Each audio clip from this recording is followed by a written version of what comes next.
The old adage is it takes a village to raise a child. But what really has to happen is there has to be a parent first. And in many ways, David and his ideas, he was a parent. And he connected himself with other people in the whole idea of the cattle industry, that it starts with just one guy. So what we do at Tybar nowadays is keep alive the vision that David had of developing a elite herd, develop for high altitude, and basically what we do here is develop the cattle of the future. This ranch is not only the vision that David had about the cattle, it's also the vision that he had about what the infrastructure needed to be like in order to use the resources to its max, in order to have all the infrastructure and equipment needed to make the job easy. I mean, farming and ranching is already a very hard and difficult job. So having a gentle cow that is easy to handle is definitely a plus. Well, this is a very interesting ranch. This is a beautiful place.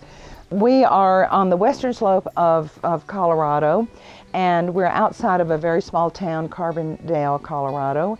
We are between Glenwood Springs and Aspen, and therefore it is ideal because of the altitude that we are here in Carbondale. We're about 6,500 and we go up to about 72. Everything hinges on irrigation.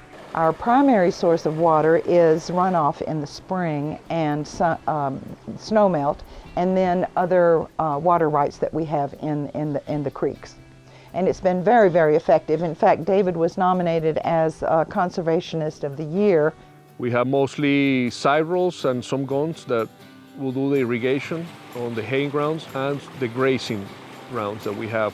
And all the irrigation system was designed to be gravity pressure. So that saves a lot of money and that makes the job a lot easier, not having to deal with a pump, with the motors.